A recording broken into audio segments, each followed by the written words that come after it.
Hey guys, what's going on? Gonna do a first time Strong Life video cast, and gonna start doing some of these with some of my friends, some of my colleagues. And this episode, Phil Daru from Daru Strong is gonna join us. And Phil is the physical preparation coach for American Top Team, and one of my friends, Steve Mako, is the wrestling coach there. And we have a very special guest watching. His name is Ethan. He's my best friend. He's my buddy. He's my bro. He's my son. So hopefully Phil pops on.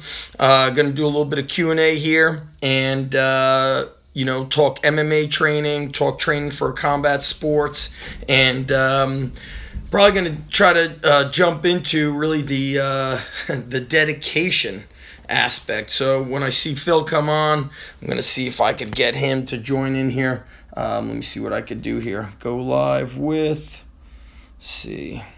So we got to wait for Phil to come on, and that's it, guys. But I want to start taking a little bit of questions, see what kind of questions you guys have.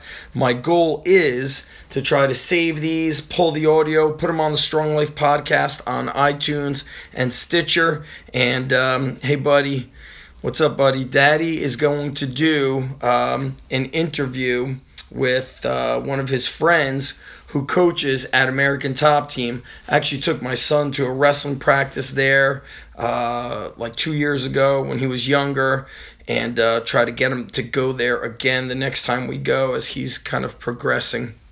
So so far Phil is not hopping on, so let's dive into questions, guys, and see what you guys can come up with. And actually, hopefully Phil knows hopefully Phil knows that it's on this Instagram, not the Underground Strength Gym Instagram.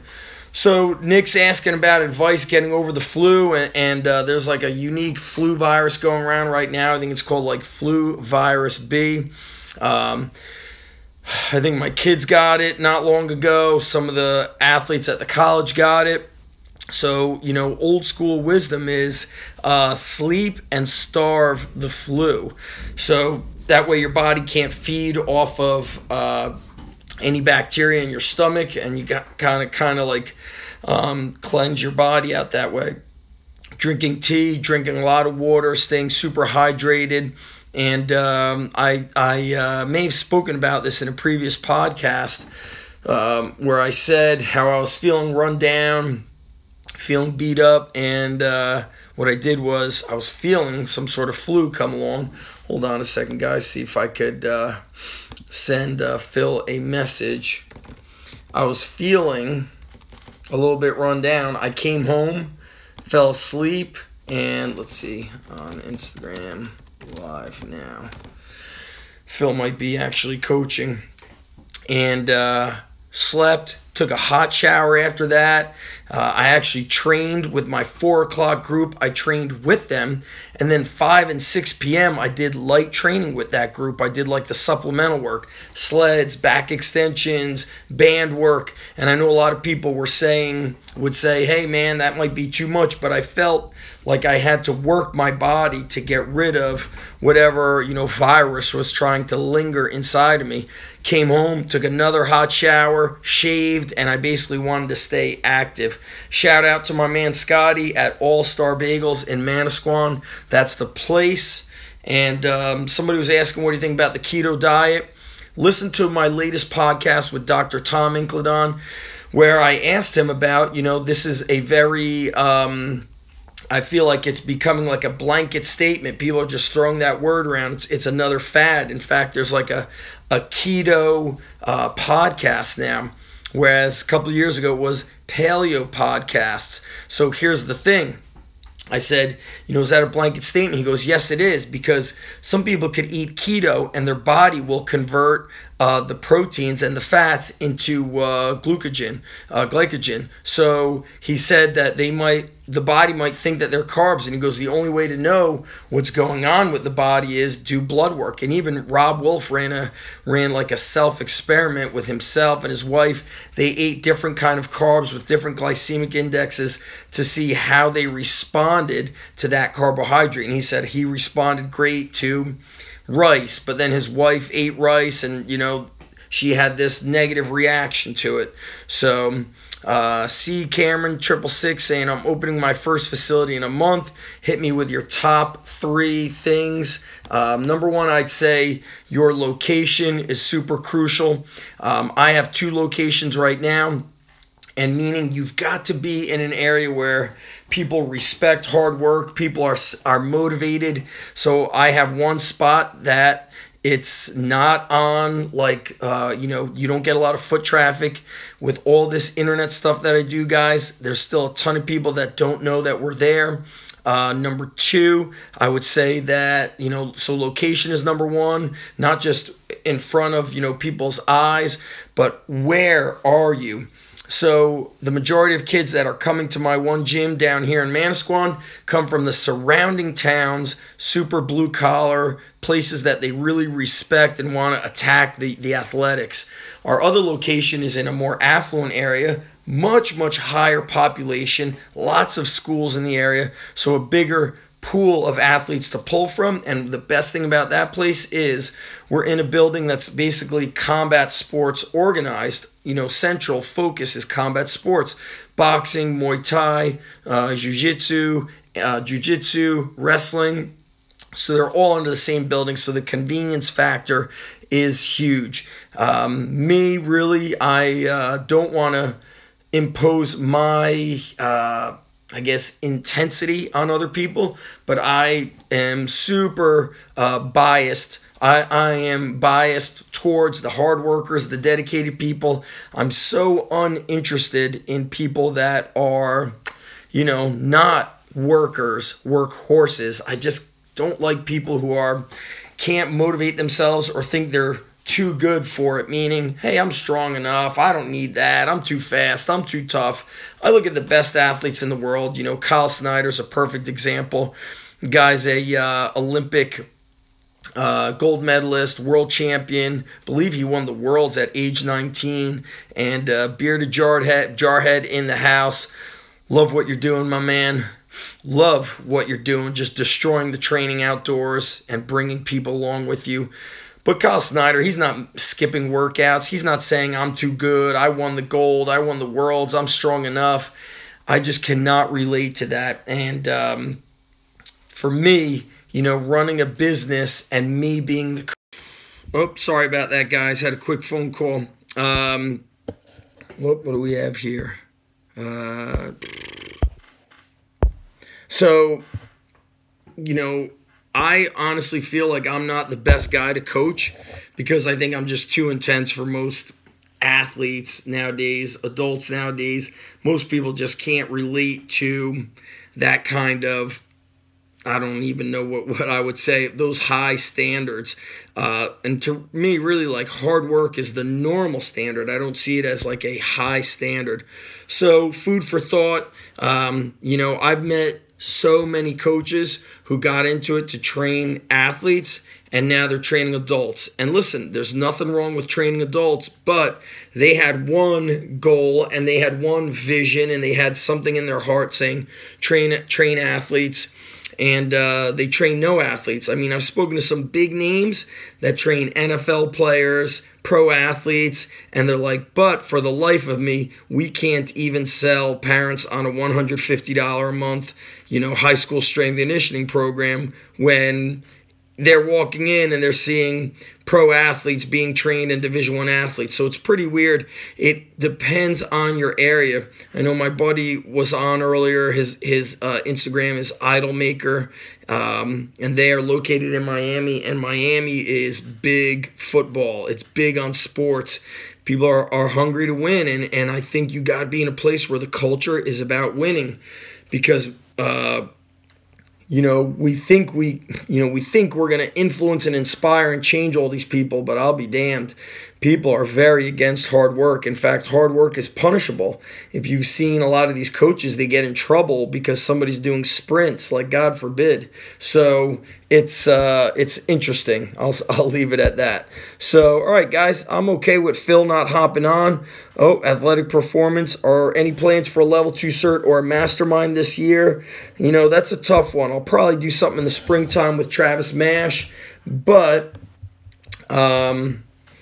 man, in my heart, I'm a little bit against doing so much of this like business stuff and this and that, because I feel like it's creating like a false circle. So you pay a business coach who doesn't run a gym to teach you how to run a business. You become a better coach. Coaches are learning from you more than athletes are learning from you. And it's harder and harder to find athletes to train with you. And it becomes this cycle of the person who doesn't own the gym is the business guy. The person who does own the gym is the coach, but he has to learn all this business stuff. And he's doing more of that than he is training. And it becomes this strange cycle that doesn't actually benefit anybody, yet you feel like you're moving forward, but you're not. So that's why I've done a lot of those recent podcasts asking these strength coaches who have opened multiple facilities and then went on to shut it down. I wanted to get some transparency in this fitness industry that I don't feel like I'm part of any industry. It's just, I don't feel comfortable in it. Almost feels like old days high school, where there's a lot of, it's just strange, man. It's strange. My buddy Chaitanya, those old school lifestyle weights are the best. Very true. I'm writing a real cool blog post right now, guys. I'm expanding on an email I sent out this morning. So make sure you're on my newsletter from zachevanesh.com, and you're going to love it. It's titled 1957 Strength. So let's get some questions rolling, guys. See if anybody here is contacting. But let's get some questions and see what you guys have. Oh, Phil Daru just messaging me now. He'll be coming on. Tomas, what's up, buddy? Yes, I know, bro. How invaluable it's been. Been a tremendous impact. You're the man, bro. See, when we train people, our Scotch Plains location is very special. We have some workhorses up there. And like I said, best thing about that gym is the location with jiu-jitsu, boxing, and wrestling, because those are the people who understand it. All right, guys, so Phil is not going to be able to make it, but no sweat. We'll try to catch up with him at another time. Let me get 2 or 3 questions from you guys before I close it out here, and then we'll roll out from there. Also, Friday, we locked this down. Matt Wenning will definitely be on the Strong Life video cast. So what else do we have, guys? Who's got questions? Let's make this work. Where should I begin my training? Gifted one. Keep it super simple. Go to zachevanesh.com. Click on the start here. Let me see if I can pull it up from my computer. And I want you to start with the free training courses that I give you. There's a bodyweight training course. I'll flip this around. You guys could see it. The audio. So when you go to my website, this drop down will pop up. So get my best strength programs free. These are, powerful, powerful programs, guys. Don't, just because they're free, don't dismiss them. Or you click on start here. Enter your email, and then I could send you my almost daily newsletter. You'll love that video, and just enter your email. So that is it, and let's see what other questions we got. Is Jersey or Pensy the best of the best? Hey, man, it depends. Pennsylvania is certainly one of the top states in the country for wrestling, if not the best right now. And so my man, starting the training, go to my start here section. Next question, what are the best books for strength and conditioning science? I'm not sure what the best books are, but I'm going to go to my blog. I'm going to type in, I'm going to go to the search, and I'm just typing in books. I also have it on YouTube. Just type in Zach's favorite strength books, Zach's favorite muscle books. I even have books that I gave to my intern, and I took a photo of them, and you guys could see it right here. Facts and Fallacies, The Encyclopedia of Underground Strength, Purposeful Primitive, Ultimate Athleticism, Supple Leopard. These are books I recommend to everybody, but the learning never stops, guys. I'm on my way to Rutgers in the morning, I'm listening to podcasts. On the way back, I'm listening. Today I had a conversation with Marty Gallagher. Last week, training conversation with Jim Steele. Always learning, always getting better, never resting and saying, oh, I'm good enough, I'm so great. Good enough is the death of greatness. As much as I hate laziness in others, I despise the ounce of laziness that wants to come into my brain. Next question. Oh, Chris Cavallerano, my man, he says, promos and discounts don't work. How do I attract new clients when current clients are lone wolves? Totally get that. So, you can do promotions through Facebook, but I think in this day and age, you've got to be very clear about building that adult culture, those adults that you train. You have to ask those men and be straight up transparent and say, guys, I need you to invite your friends. This is a business, and for me to keep it going, I need people to come through these doors. I need your help. Bring your friends, invite people. They could train with the week for us, and then here's our membership, period. I live in a town. When I go to the restaurant, I don't say, hey, I live in town. Do I get a discount? Do I get a discount on everything? No. But this world of, Amazon shoppers and $20 gym memberships, everybody wants this discount. But look, I'm not discounting your health. I'm not discounting my expertise. And that's the bottom line. No discounts. Great podcast with Bare Bones. Thanks, Angel. Biggest complaint for older guys is sleep. It's even more than nutrition. What do you recommend for sleep aids? They have to have a nighttime routine. Brushing teeth, dimming the lights at night, reading a calming book, removing media, the TV, the cell phone, things that induce any kind of stress. And what else was I going to say? Some of them don't sleep good because they have sleep apnea, so they got to get a CPAP machine. Sleeping is crucial. Got to get that extra sleep in, and really it comes down to disciplining yourself to shut things down at night, because you can't fall asleep with a stupid phone in your hand, and be disciplined. That's it. And if you don't want to be disciplined, then you're going to have to suffer the pain of being tired and being exhausted. And, Jocko Willing might be able to train at 4:30 a.m., but he's 1 in a million. That's the truth. Sifuga says, sandbags and bow ropes are my favorite tools. Where do you go to moves with them these days? I use the sand ball more than the sandbag, but we squat. I love doing the shouldering. The ball, I do a clean and a throw. So it's like a press, but I throw it in the air and then I just step back. I'll do that with the 60, the 80, and the 100. It's an awesome full body lift. And I love all the carries. I carry Zercher style, and I like to also carry on the shoulder, because if it's on the right shoulder, your left side is stabilizing to avoid you from getting pulled to the other side. Lunges of all types are also great. So whatever I do with a sandbag is really a lot of what I do with a barbell.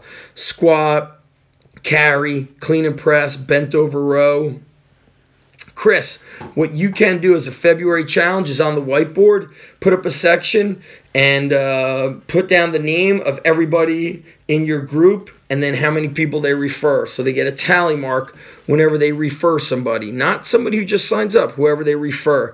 And then people who refer a lot should get some nice gifts. Get them t-shirts, get them a nice gift card, even if it's $20 to a local restaurant or the local coffee shop. Support the other local, small business owners by buying some gift cards from them. And work together with small businesses that are like-minded. What's interesting is I remember asking like a juice place in town, hey, I've got all young athletes. I'd love to send them to your place when we're done training to get protein shakes. I said, can you give me some flyers or coupons or any of that stuff? And what would be cool is if I left a flyer here. And he's like, he was like all weirded out about it. I'm thinking to myself, it would be one thing if I was competing against what you're doing, if I had sold protein shakes. But dude, I'm a strength and conditioning facility. You sell protein shakes. We should be working together. But small-minded people always have small goals, and those are the people you got to stay away from. You know, mediocrity is just a disease that needs to get destroyed. So stay away from it. So Chris, focus on the few that are hard chargers. Do not be afraid to have a high standard. And what is wrong with, you know, everybody, why do people want discounts on membership? They will never stick to it. So make the training awesome so they don't want to leave. That's it, my brother. I'll take one more question, guys, then I'm closing out the Strong Life video cast. One last question. And by the way, guys, hey, Luke Gauthier, my man.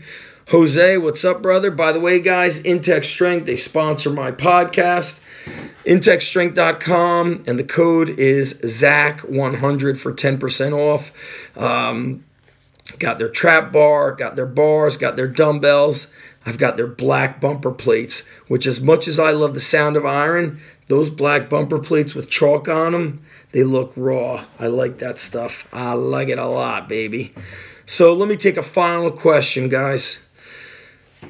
See if I missed something there. No final questions? All right, guys, we're going to close it out. Had a great time. Sorry that Phil did not show up. He texted me. He said, I'm training a client. And me and Phil basically said we're going to try to connect with each other whenever we can because we have such hectic schedules. Phil is also a family man. He travels. He owns his own gym, and then he trains at American Top Team. So him and I are on that same crazy schedule, except when I travel to Rutgers, I leave an hour and a half before I get there, before I start. So I leave at 6:30. To avoid the traffic, because if I hit a little bit of traffic, sometimes it takes me an hour and 20 minutes to get there. It's pretty wild.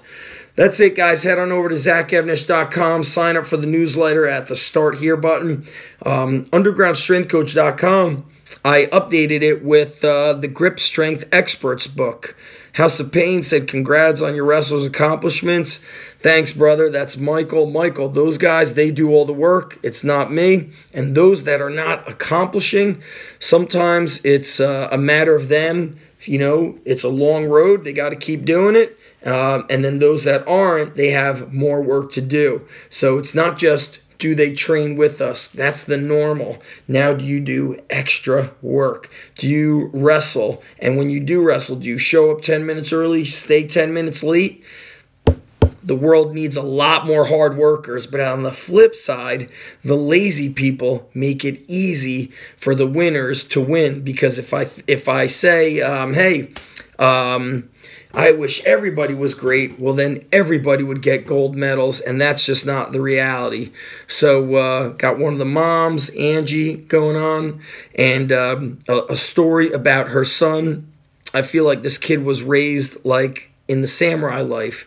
Jiu-jitsu and judo as a kid, now and wrestling, but he learned discipline from some of the most tough people, you know, his parents and the coaches. So there's a congruency versus a disconnect. The disconnect we get is kids train with us, but then they can't eat breakfast. It's like, man, we need more hammers in this world, and it has to be consistent. And everything I tell athletes to do is everything my kids do. In fact, even though my kids are young, my son is 9, my daughter's 11.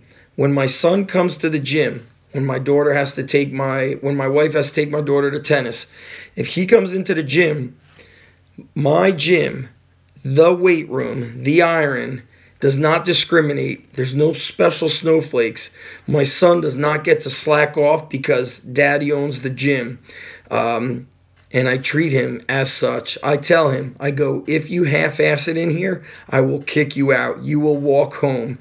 And that's the way it is. Is it crazy? I don't know. I don't think it's crazy. And anyway, what people who achieve big things are normal, right? They do things that the average people call crazy. So to me, I call it normal. Being hard work is the norm. That's it, guys. I'm out. bonus episode was loaded up yesterday to the Strong Life podcast. Check it out. Talk to you guys later. Peace out.